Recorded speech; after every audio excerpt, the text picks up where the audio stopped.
안녕하십니까. 헬로티비 뉴스입니다. 또다시 일선 학교 교실에 빗장이 걸리게 됐습니다. 20일부터 수도권에서는 등교 수업과 원격 수업이 병행됐고 비수도권에서도 과밀 학급과 학생 수가 많은 학교를 중심으로 3분의 2까지만 출석하는 조치가 취해졌죠. 코로나19가 기승을 부리면서 하루 평균 학생 확진자가 지난주 860명대까지 늘었기 때문인데요. 일부 학교는 아예 조기 방학을 선택했다고도 합니다. 내년 새학기에는 과연 정상적인 학교 생활이 가능할까요? 그러게 말입니다. 부디 올 겨울 동안 코로나19 확산세가 좀 잡혔으면 하는 바람입니다. 헬로티비 뉴스 시작합니다. 서해선 복선전철 예산 삽교역 신설에 대해 홍성군이 유감이라고 밝혔습니다. 발표 직후에는 축하의 뜻을 전했다가 하루 만에 입장을 번복한 건데 두 지자체의 갈등이 우려됩니다.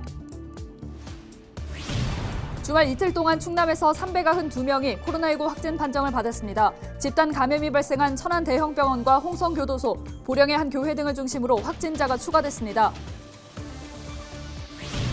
당진시의회가 소들섬 야생동물 보호구역 지정과 송전선로 지중화를 촉구하는 성명서를 발표했습니다. 시의회는 송전탑이 건설되면 멸종위기 야생동물이 서식지를 잃게 된다고 지적했습니다. 태안군이 민선 7기 공약을 변경하는 과정에서 주민들이 이를 직접 검토하고 심의하는 주민 배심원제를 운영해 눈길을 끌었습니다.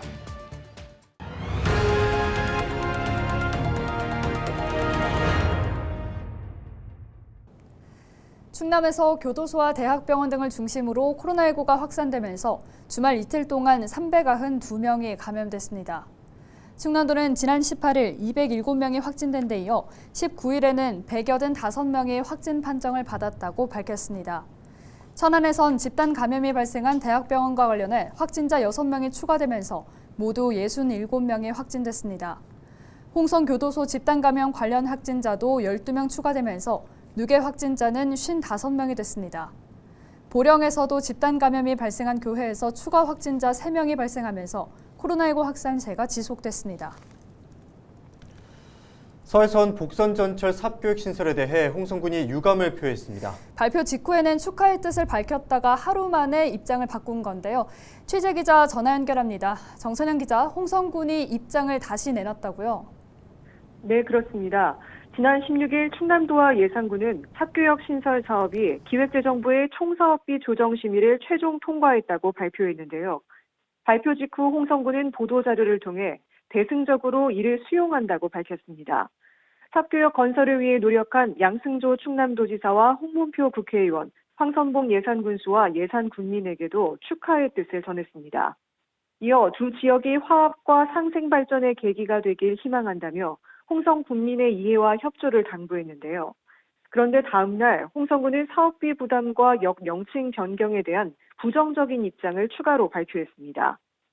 지난해 기재부의 검토에서 경제성이 낮게 분석됐음에도 충남도가 삽교역 신설을 위해 사업비 전액을 지방비로 하는 지방예산 투자계획서를 제출했고 기재부가 이를 승인한 것이라며 강한 유감을 표했는데요. 특히 서해선 KTX 복선전철의 경부선 직결 확정으로 홍성에서 서울까지 45분대 주파가 가능해진 상황에서 삽교역에 정차를 한다면 저속철로 전락할 수 있다고 우려했습니다. 또 홍성역을 충남도청역으로 해야 한다는 국민 의견을 수용해 역사명 변경을 추진했으나 특정 시군의 충남도청역 이름을 허용하지 않겠다는 충남도의 의견을 존중해 이를 철회했다고 덧붙였는데요.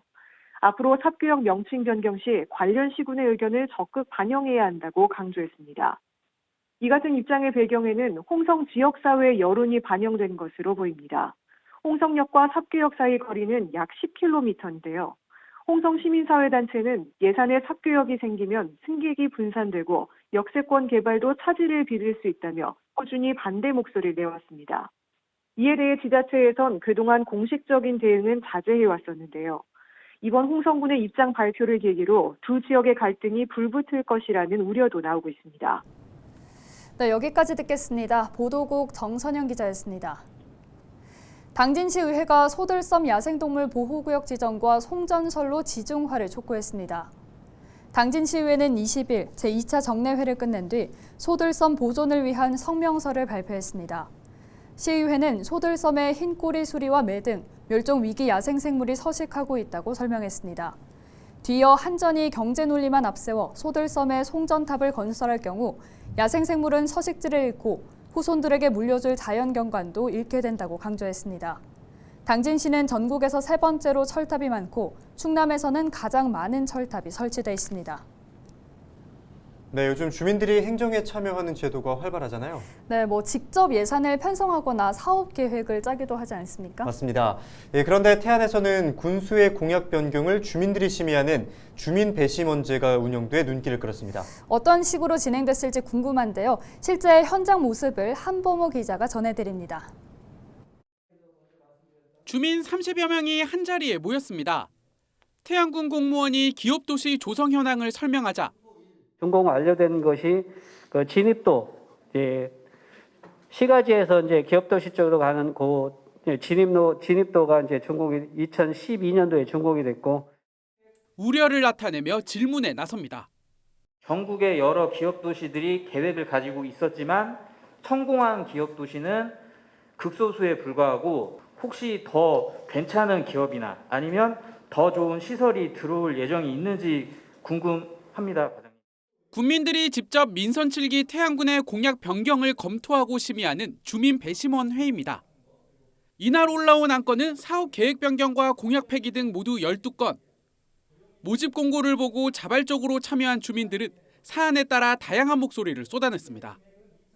태안 기업도시 사업비가 대폭 줄어든 데 대해선 기업 유치와 일자리 감소를 걱정하며 관심을 촉구했습니다. 군 보건의료원 산부인과에서 분만이 가능하도록 해달라는 요청도 나왔습니다. 심의를 마친 주민 배심원들은 군정 참여에 의미를 부여하면서 개선 사항도 함께 제시했습니다. 축소된 예산이 다시 어디로 가는지, 어떤 쪽으로 다시 반영이 돼서 진행이 될 것인지 이런 것도 한번 알려주시면 기회가 된다면 감사할 것 같습니다. 태안군은 민선 7기에 처음으로 주민 배심원제를 도입했습니다. 그동안 두 차례 열린 회의는 한국 매니페스토 실천본부에 위탁했는데 올해부터는 자체 운영에 나섰습니다. 이날 나온 의견은 최대한 군정에 반영하고 내년엔 좀 더 내실을 다지겠다는 계획입니다. 저희가 이제 자체적으로 하는 거는 거의 처음이거든요. 그래서 내년에는 상반기 쪽에 해서 좀 더 국민들이랑 밀접할 수 있게 이렇게 의견을 수렴할 수 있는 그 시간을 좀 많이 가질까 합니다.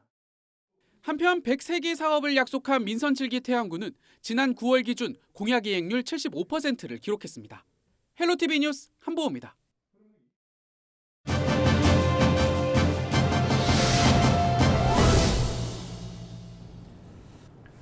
충남자치경찰이 전국 최초로 112에 접수된 자치단체 전담 사무에 대해 시군 24시간 현장 대응 체계를 구축해 내년부터 본격적으로 운영합니다. 충남자치경찰위원회 윤치원 치안협력팀장 전화 연결해서 자세한 내용 들어보겠습니다. 팀장님 안녕하십니까? 네, 안녕하십니까. 윤치원 치안협력팀장입니다. 네, 시군 24시 현장 대응 체계가 내년 1월부터 운영된다고 하죠. 이런 시스템을 도입하게 된 배경부터 짚어주실까요? 네네. 112에 그동안 접수되는 지자체 전담 사무는 경찰이 우선 출동해도 경찰 업무가 아니기 때문에 즉시 해결하지 못하는 경우가 자주 발생했습니다. 이러한 지자체 전담 사무 출동으로 다른 긴급신고 출동이 지연되거나 범죄 예방 순찰이 등한시되는 문제가 있었습니다.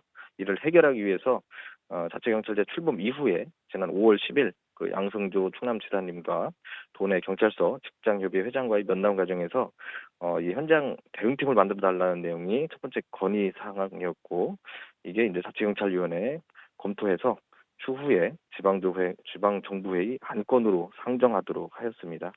검토 결과 현장 대응팀은 중앙정부에서 법률 개정과 기존 인건비 지원 등 장기 계획으로 추진해야 할 사안으로 우리 충청남도에서는 현장 대응 체계를 개선하는 방안으로 우선 시행하는 것이 효과적일 것 같아서 이후 제가 15개 시군에 직접 방문하여 현장 대응 체계 개선 관련 설명과 동의를 구하게 되었습니다.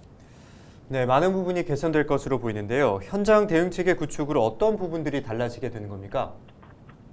네. 그동안 경찰은 112 신고로 도로의 동물 사체 신고, 유기동물 구호, 내수면 불법 어업 신고, 또 각종 환경 오염 및 소음 단속, 쓰레기 불법 투기 단속 등 지자체 전담 사무 관련 신고가 들어오면 신고자 지역의 지구대 파출소에서 출동을 해왔습니다. 문제는 야간이나 공휴일에 경찰이 출동해 신고자를 만나도 경찰 업무가 아닌 지자체 전담 사무는 해결할 수 있는 권한이 없다 보니까 다시 해당 시군 당지실에 통보해서 민원을 해결해 왔다는 점입니다. 이로 인해 도민의 안전과 직결된 긴급신고 출동이 좀 지연됐고 또 범죄 예방 순찰에도 소홀해지는 문제가 있었습니다. 이번 현장 대응 체계를 통해 업무 공백이 발생하지 않도록 경찰 전담 업무와 경찰과 지자체 사무가 중복되는 신고 사건에 대해서는 현재와 같이 경찰관이 우선 출동하거나 경찰과 시군 담당 공무원이 합동으로 출동해 처리할 수 있도록 조치해서 도민의 안전에 빈틈이 없도록 조치를 하였습니다. 그렇다면 현장 대응 체계 운영을 통해서 어떤 효과를 기대해 볼 수가 있을까요? 이번 현장 대응 체계 운영은 업무의 효율을 높일 뿐만 아니라 지자체 담당 공무원의 신속한 출동으로 도민들에게도 실질적인 도움을 줄 것으로 기대됩니다. 시범 운영을 통해서 도민과 경찰, 지자체의 효과성이 높은 경우 도지방정부회의에 안건으로 상정해서 전문성을 높이고 앞으로 전국 자치경찰협의회에서 현장 대응팀이 만들어질 수 있도록 중앙정부에 지속 건의하는 등 도민의 안전과 행복을 위해 더욱 노력하겠습니다. 네, 오늘 말씀 여기까지 듣겠습니다. 고맙습니다. 감사합니다. 지금까지 윤치원 치안협력팀장과 이야기 나눴습니다.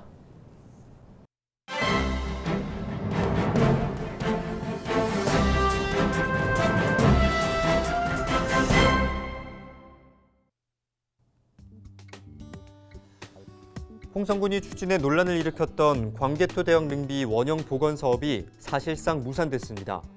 군의회가 제동을 건 것인데요.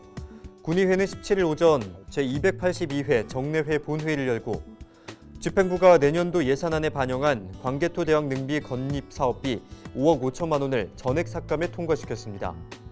군은 갈산면에 있는 옛 광성초에 건립 중인 고대사 박물관에 중국 지린성에 위치한 광개토 대항비 복제품을 실물 크기로 설치할 계획이었습니다.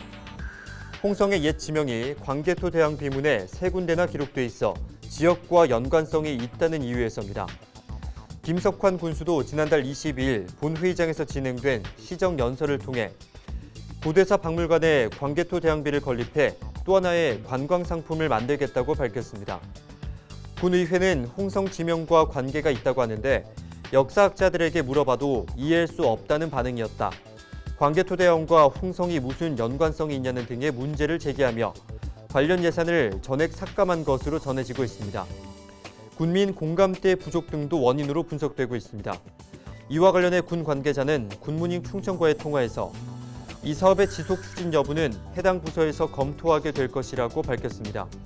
이런 가운데 지역 정치권과 역사학계 내부에서는 아무리 좋은 취지의 사업일지라도 군민의 공감대를 얻지 못한다면 안 하느니만 못하는 사업이 될 것이라며 군의회가 매우 올바른 판단을 한 것이라고 목소리가 나오고 있습니다. 지금까지 신문브리핑이었습니다.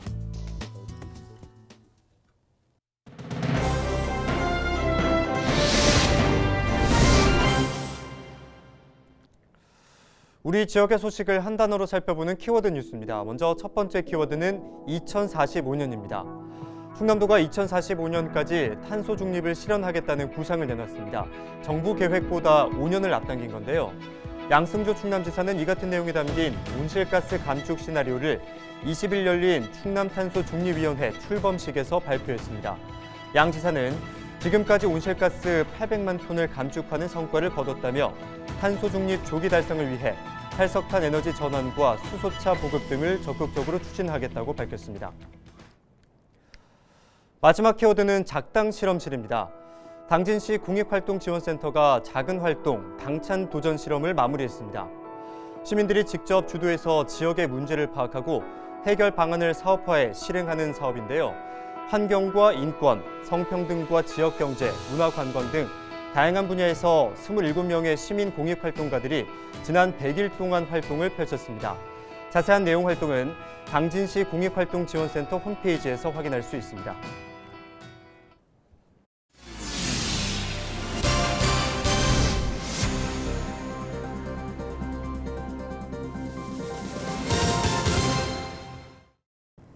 이상으로 뉴스를 마칩니다. 함께해 주신 여러분 고맙습니다.